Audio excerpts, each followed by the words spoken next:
अस्सलामुअलैकुम, welcome back. अच्छा, तो हम आज की वीडियो में गोल्ड का वीकली एनालिसिस करेंगे कि गोल्ड हमें किन लेवल से बाय और किन लेवल से सेल मिल सकता है नेक्स्ट वीक में, और फंडामेंटल्स भी काफ़ी स्ट्रांग होंगे नेक्स्ट वीक क्योंकि एफओएमसी भी आ रही है, वो भी हम देखेंगे। तो नेक्स्ट वीक थोड़ा संभल के ट्रेड करनी है और स्टॉप लॉस लाजमी लगाना है, और हो सके तो जब भी मार्केट वॉलेटाइल हो तो उससे दूर रहिएगा, ठीक है।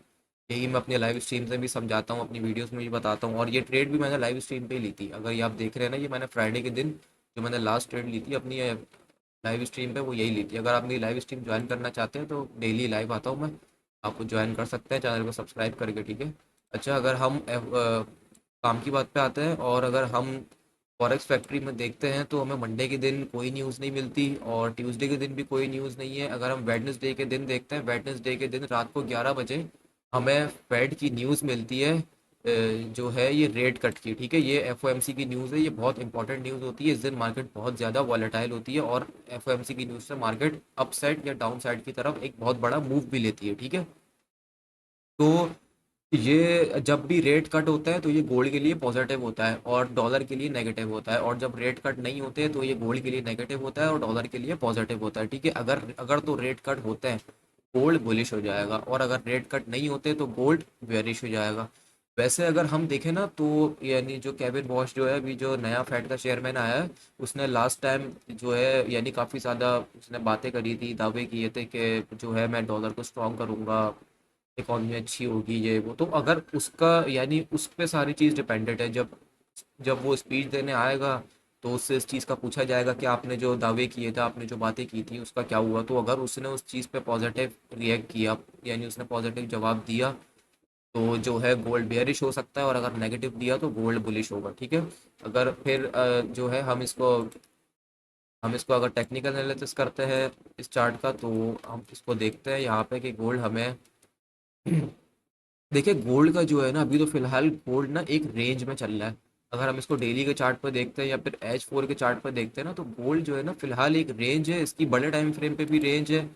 इस तरह छोटे टाइम फ्रेम पे रेंज होती है ना, इसी तरह सेम बड़े टाइम फ्रेम पे भी रेंज होती है। अगर आप इसको यहाँ पे देखें ना, तो ये एक रेंज में घूम रहा है। अब ये रेंज पता है कब ब्रेक करेगा? ये रेंज ब्रेक करेगा अपनी एफओएमसी पे। जब एफओएमसी पे जो उसके हिसाब से न्यूज़ आएगी ना, ये या तो अगर वो गोल्ड के लिए पॉजिटिव होगी तो ये बुलिश हो जाएगा यहाँ से, अगर नेगेटिव होगी तो ये यहाँ से क्रैश कर जाएगा, फिर इसकी रेंज ब्रेक होगी। अभी तो खैर फिलहाल गोल्ड का जो स्ट्रक्चर है वो सैल है, ठीक है। अगर हम इसका स्ट्रक्चर देखते हैं तो वो सैल है गोल्ड का स्ट्रक्चर, कोई ज़्यादा बुलिश नहीं है, कुछ भी नहीं है। मार्केट सबसे पहली बार रेंज में, और अगर रेंज में स्ट्रक्चर देखते हैं तो वो सैल है। तो अगर हम इसको H4 पे एनालिसिस करते हैं गोल्ड का, तो H4 पे अगर मैं आपको दिखाऊं एनालिसिस करके, तो मैं आपको इधर एक चीज़ दिखाता हूँ, ये मैं हटा देता हूँ। देखिए यहाँ पे जो है ना, गोल्ड ने ना अभी यहाँ से कुछ बुलिश हुआ था गोल्ड, उसके बाद ना गोल्ड ने इस जगह अपना सेल में स्ट्रक्चर शिफ्ट करा है। ये जो लो ब्रेक किया है ना गोल्ड ने सेल में, ये गोल्ड ने अपना स्ट्रक्चर शिफ्ट किया सेल में। तो मेरे हिसाब से गोल्ड अगर तो इस जगह आता है ना, इस लेवल पे H4 के इस लेवल पे अगर ये आता है, तो यहाँ से हम इसको अच्छी सेल देख सकते हैं, ठीक है। ये H4 के हिसाब से। और अगर डेली के हिसाब से अगर हम इसको देखें, तो डेली पे ना ये लेवल बहुत अच्छा है गोल्ड का। अगर गोल्ड इस लेवल पर आता है तो यहाँ से हमें एक बहुत अच्छी सेलिंग देखने को मिल सकती है, लॉन्ग टर्म सेलिंग देखने को मिल सकती है कि गोल्ड अगर इस लेवल पर आता है। और हम डेली के सबसे पहले तो हम ये करते हैं कि हम डेली का हाई और लो भी मार्क करके रख लेते हैं। जो डेली की कैंडल का हाई और लो होता है वो भी मार्क कर लेते हैं, और जो वीकली की कैंडल का हाई और लो होता है हम उसको भी मार्क कर लेते हैं, क्योंकि ये जो है गोल्ड बहुत ज़्यादा स्वीप करता है। तो अगर हम लो हाई भी मार्क कर लेते हैं और लो भी मार्क कर लेते हैं, ठीक है। तो अब हम इसको डेली के चार्ट पर आते हैं। अब हम इसको यहाँ से देखते हैं कि अगर नेक्स्ट वीक में गोल्ड हमें ये लो या ये हाई स्वीप करता हुआ दिखता है, कोई स्वीप करके कोई कंफर्मेशन देता है, तो हम अपनी ट्रेड एग्जीक्यूट कर सकते हैं। या फिर अगर डेली का हाई लो स्वीप करके करता हुआ दिखता है, तो हम उस पर भी अपनी ट्रेड एग्जीक्यूट कर सकते हैं।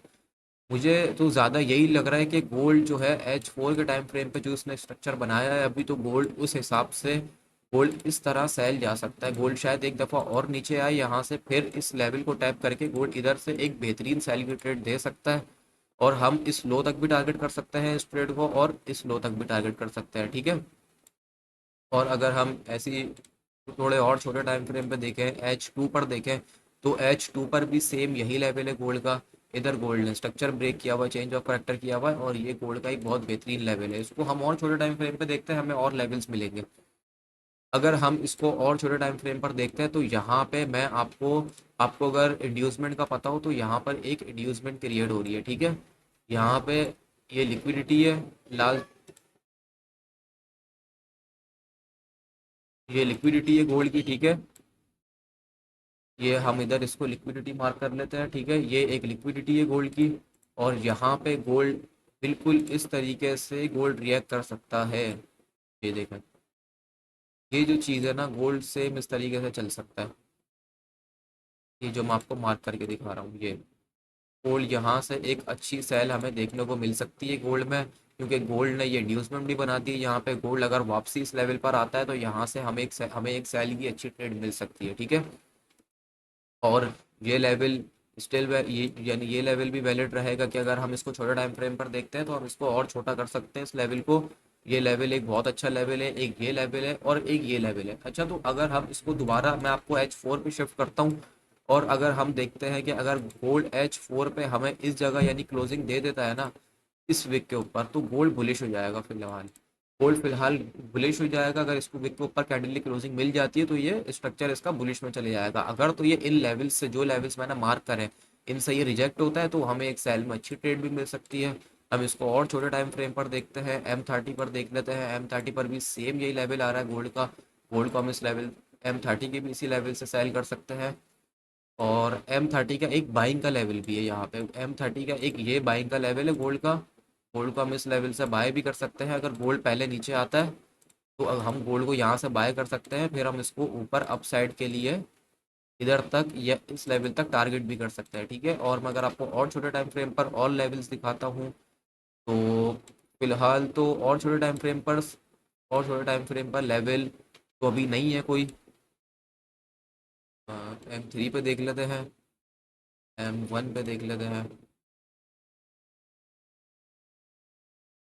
तो अभी फिलहाल यही कंडीशन है गोल्ड की ना, गोल्ड इन्हीं लेवल से सेल हो सकता है, और छोटे टाइम फ्रेम पर जाना बेकार है क्योंकि कोई इतनी अच्छी कोई कंडीशन है नहीं और छोटे टाइम फ्रेम पे, ठीक है। ये बाय लेवल है, ये सेल लेवल है। मैंने आपको सारे लेवल्स मार्क कर दिए, मैंने आपको सारे लोज मार्क कर दिए कि कौन सा लो स्वीप होगा, तो आपने उस पर ट्रेड करनी है, कौन सा लेवल से हमें कंफर्मेशन मिलेगी। अच्छा, जितने भी लेवल मैं आपको मार्क करके देता हूँ ना, आपने हमेशा इनके ऊपर कंफर्मेशन का वेट करना होता है। हमेशा आपने हर लेवल पर आपने कंफर्मेशन का वेट करना, डायरेक्ट किसी भी लेवल पर ट्रेड नहीं करनी। मैं डायरेक्ट ट्रेड करना प्रेफर नहीं करता। आप ऑलवेज जो है आप कंफर्मेशन लें उसके बाद ट्रेड करें, ठीक है। तो अगर आपको आज की वीडियो अच्छी लगी हो तो वीडियो को लाइक कीजिएगा, शेयर करिएगा, चैनल को सब्सक्राइब कीजिएगा। Thank you.